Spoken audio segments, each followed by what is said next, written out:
When Emily and I got engaged, I thought we were writing the first chapter of a lifelong partnership.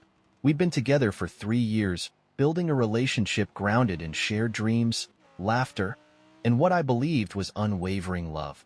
The moment I proposed, she had smiled through happy tears and said, yes, 1,000 times yes. It felt like the beginning of something beautiful, the culmination of everything we'd worked toward. The months following the proposal were a whirlwind of planning.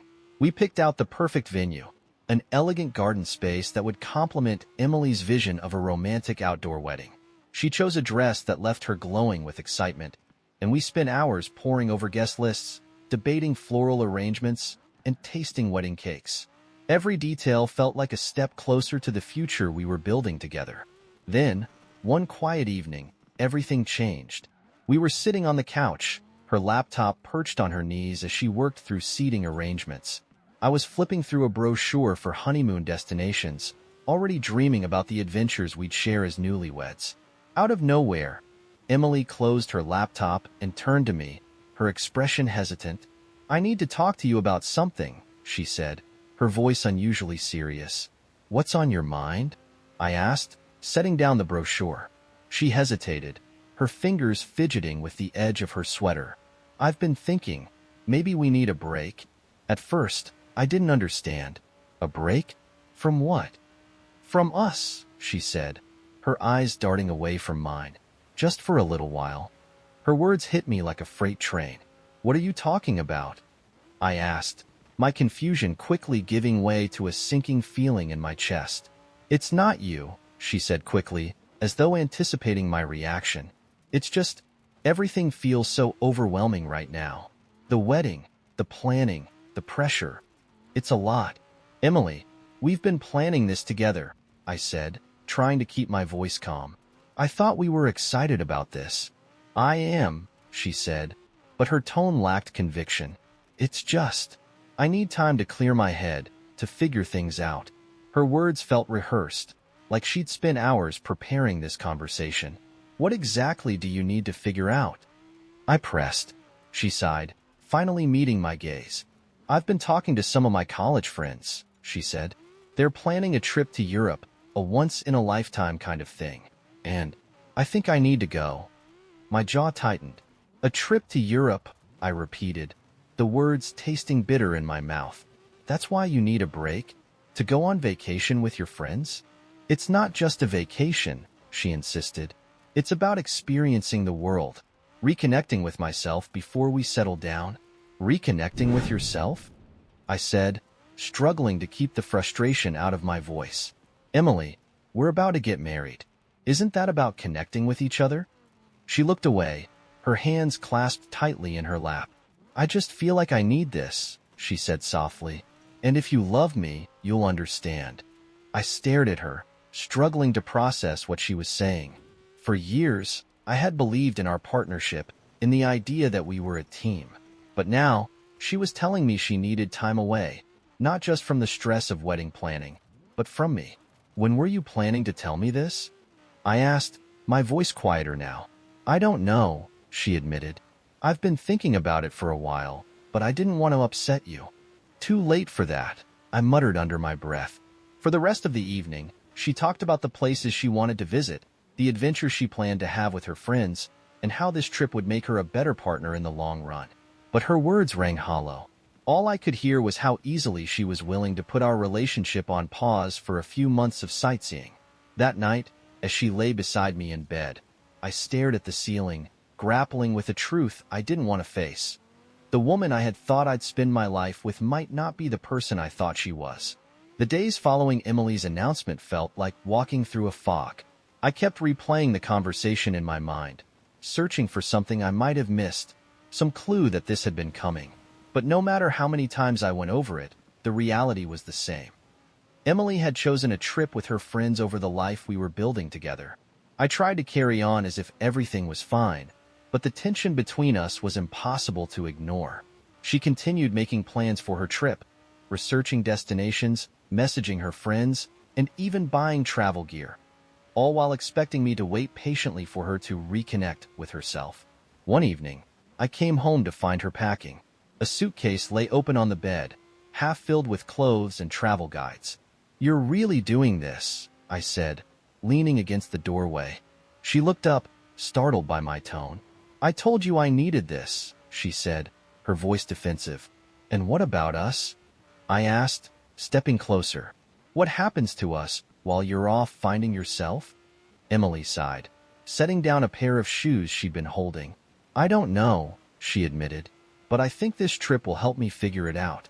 When I get back, we can pick up where we left off." Her casual dismissal of our relationship stung. "You're acting like I'm just supposed to sit here and wait for you to decide if you still want this," I said, my voice rising. "That's not what I mean," she said quickly. "I love you. I just need to do this for myself." Her words felt hollow. Love wasn't about putting someone on hold for months while you chased fleeting adventures. Love was about commitment, about choosing each other even when things got difficult. The breaking point came the next day when I received a call from the wedding venue. "Hi, this is Michelle from the Garden Rose venue," the woman said cheerfully. "I just wanted to confirm your final deposit for the wedding." I froze. Final deposit? Emily hadn't mentioned anything about it, and when I checked our shared wedding planning spreadsheet, I saw that the deadline had been highlighted for weeks. She had completely ignored it. That was the moment I knew I couldn't go through with this. When Emily came home that evening, I confronted her. "Did you forget about the final deposit for the venue?" I asked, holding up my phone. Her eyes widened, then she shrugged. "I've had a lot on my mind," she said. "I guess it slipped my mind." "It slipped your mind," I repeated, my anger simmering. "Emily, this is our wedding we're talking about." She rolled her eyes. "Well, it's not happening for months. It's not that big of a deal." "It is a big deal," I said firmly. "And it's clear you don't care about it, or us, the way I thought you did." Her expression shifted to one of annoyance. "Why are you blowing this out of proportion? I told you I needed time, and you're acting like I don't care about you at all." "Because that's how it feels," I shot back.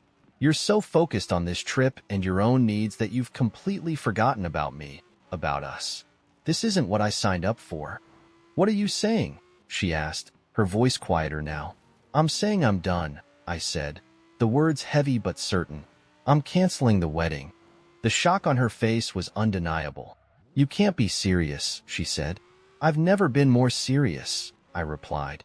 "I'm not going to marry someone who doesn't know what they want, or who thinks I'll just sit around waiting while they figure it out." The conversation escalated into an argument, with Emily accusing me of being unsupportive and me standing firm in my decision. By the end of it, we were both emotionally drained. The next day, I made the calls, the venue, the florist, the caterer. Canceling everything was painful, not just because of the logistical nightmare, but because it felt like letting go of a dream I had held onto for so long. I also reached out to friends and family, letting them know the wedding was off.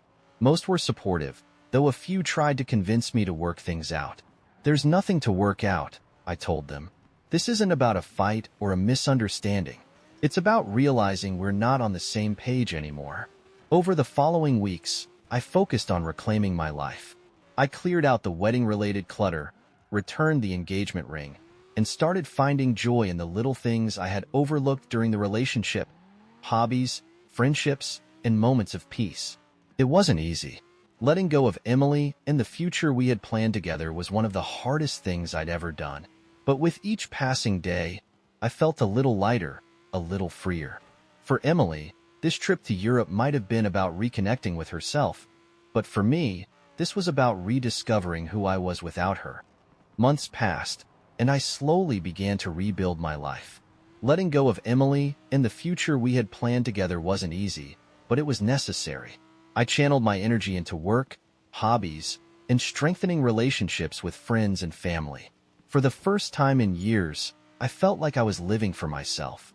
While Emily's name still crossed my mind occasionally, the memories of her were no longer painful. They became a distant reminder of what I didn't want in a partner: uncertainty, selfishness, and conditional love. Then, one rainy afternoon, my phone buzzed with a text from an unfamiliar number. "Hey, it's Emily. Can we talk?" I stared at the screen, my chest tightening.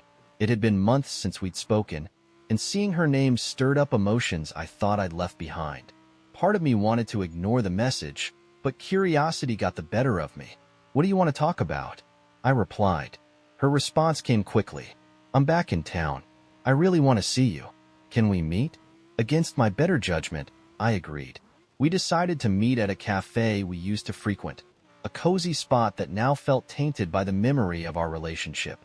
When I arrived, Emily was already there, sitting at a corner table. She looked different, tired, maybe a little worn down, but her smile was the same as ever. "Hi," she said softly as I approached. "Hi," I replied, taking a seat across from her. The first few minutes were filled with awkward small talk. She told me about her trip, how beautiful Europe had been, the adventure she'd had, and the friends she'd reconnected with. "I missed you," she said suddenly, breaking the flow of her story. I raised an eyebrow. "Did you?" She nodded, her expression earnest. "Being away made me realize how much you mean to me. I made a mistake, and I want to fix it." Her words hung in the air, but they didn't have the effect she might have hoped for. Instead of feeling moved, I felt a strange detachment. "Emily," I said after a moment, "you left to reconnect with yourself. You put our relationship on hold so you could take a break from me. Now you're back, and you expect me to pick up where we left off?" She flinched at the bluntness of my words, but didn't back down. "I thought the trip would help me figure things out," she said. "And it did. It showed me that you're what I want, that we're meant to be together." I shook my head, a bitter laugh escaping my lips. "You didn't figure that out before you left?" "Don't do this," she pleaded. "I know I hurt you, but I've changed. I'm ready to commit to us now." Her words felt hollow. This wasn't about love or commitment. It was about convenience. She had gone off to chase her adventures, and now that the excitement was over, she wanted to come back to the life we'd built together. "You don't get it," I said, my voice firm. "When you left, you showed me exactly where I stood in your priorities. I spent months picking up the pieces of a future you threw away. And now you think you can just walk back in and expect everything to go back to the way it was?" Tears welled up in her eyes, but I didn't soften. "I'm sorry," she said, her voice trembling. "I didn't know how much I was risking. I see it now, and I'm willing to do whatever it takes to make this right. But it was too late." "This isn't about forgiveness," I said. "It's about trust. And the truth is, I can't trust you not to do this again." She looked down, her shoulders slumping. "So that's it?" she asked quietly. "That's it," I said. "I hope you find what you're looking for, Emily. But it's not with me." As I walked out of the cafe, I felt a sense of closure. Emily's return had given me the opportunity to say everything I hadn't said before. And for the first time, I felt completely free. In the weeks following my conversation with Emily, I felt a sense of relief. Telling her it was over, truly over, lifted a weight I hadn't realized I was still carrying. For the first time in months, I could focus entirely on myself without the shadow of our failed relationship looming over me. But Emily wasn't ready to let go.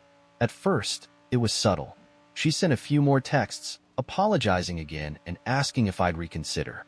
When I didn't reply, she tried calling, leaving long voicemails about how much she missed me and how she was ready to be the partner I deserved. I ignored them all. Then, her family got involved. One afternoon, as I was leaving work, my phone buzzed with a call from an unfamiliar number. I answered hesitantly. "Hello?" "Michael, it's Donna," said a familiar voice.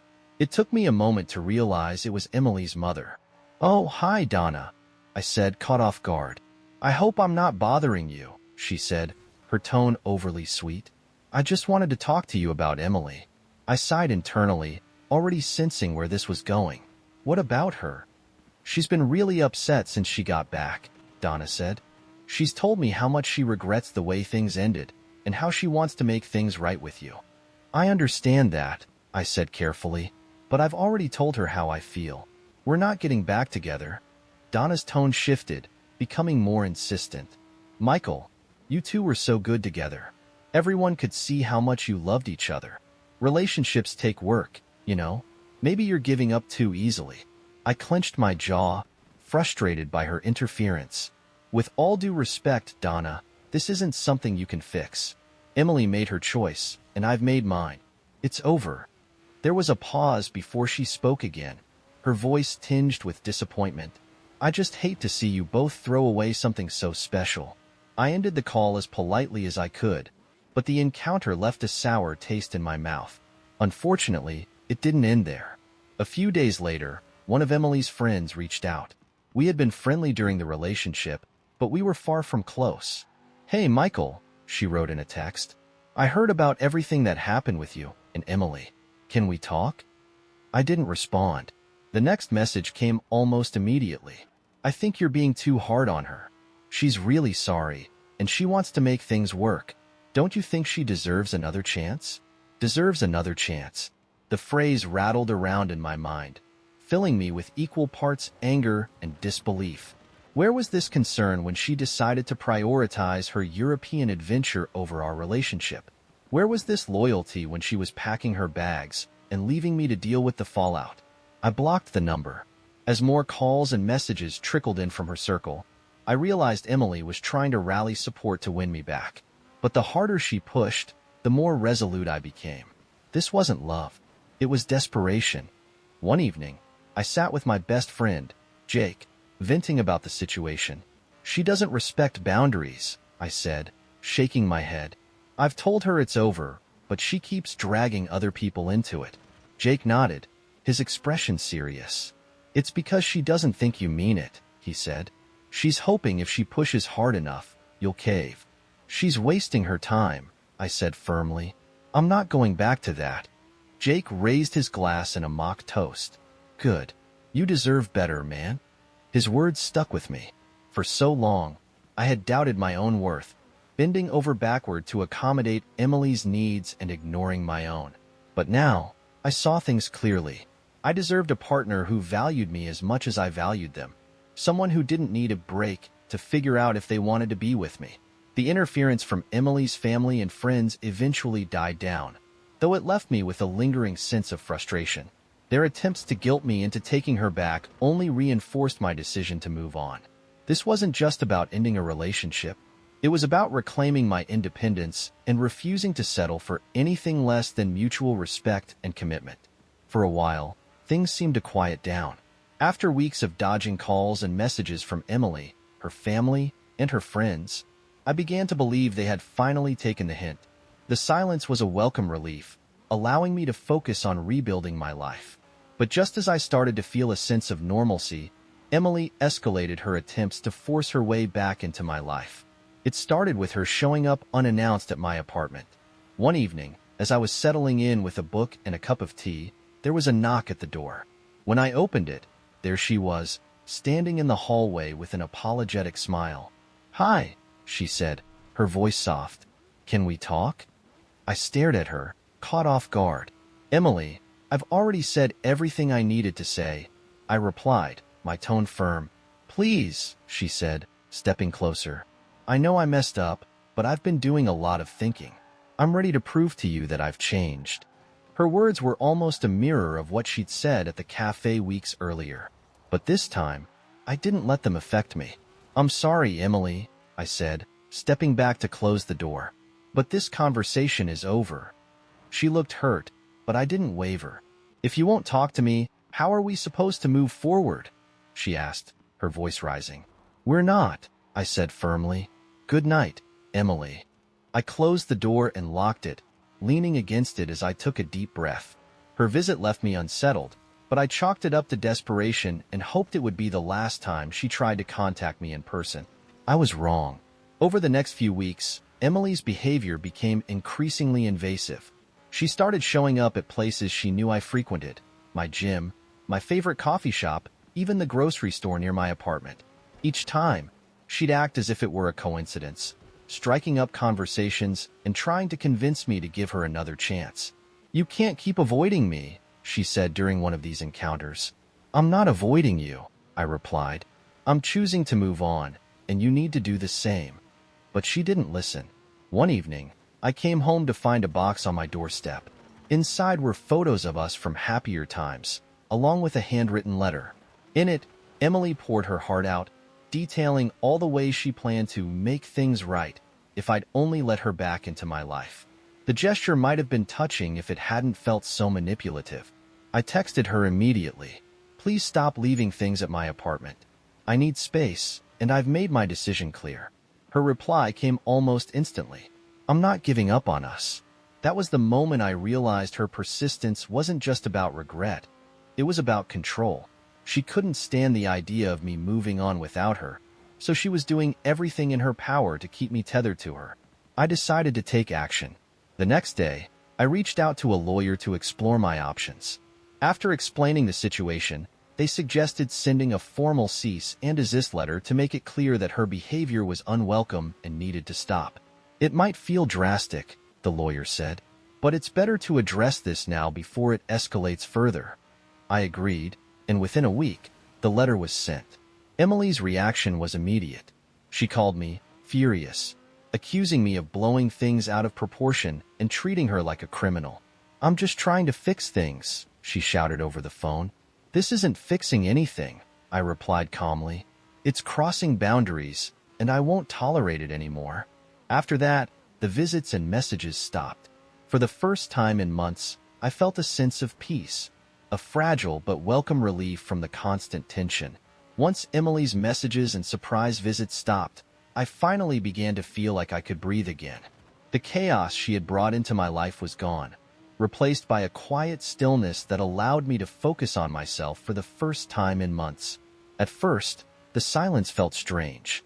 For so long, my life had been consumed by the relationship, planning the wedding, dealing with Emily's sudden departure, and navigating the aftermath of her return. But now, with no distractions, I had the opportunity to reflect on everything that had happened.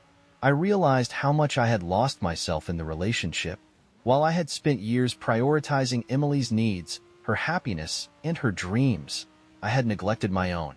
Her decision to take a break and prioritize her trip to Europe was the ultimate wake-up call. I deserved to be with someone who valued me as much as I valued them. In the weeks following the cease and desist letter, I focused on rebuilding my life. I started with small steps, decluttering my apartment, picking up hobbies I'd neglected, and reconnecting with friends who had been my support system through it all. I also began prioritizing self-care, carving out time for things that brought me peace and joy, like morning runs along the river and quiet evenings spent reading. My professional life also flourished. With the distraction of the relationship behind me, I was able to channel my energy into work. I took on new projects, expanded my skill set, and earned a promotion that opened doors I hadn't even considered before. Despite all of this progress, there were moments when memories of Emily still crept in. Sometimes, I'd come across an old photo or remember a shared joke, and a pang of sadness would hit me. But instead of letting those memories consume me, I chose to see them for what they were, reminders of a chapter that had shaped me but didn't define me. One evening, as I sat on my balcony watching the sunset, I found myself reflecting on the lessons I'd learned through it all. The most important realization was this: love isn't enough on its own. A healthy relationship requires trust, respect, and mutual commitment. It's about showing up for each other, even when things get tough, not walking away to chase fleeting desires. Emily's decision to prioritize her trip wasn't just about seeing Europe, it was about her inability to choose us.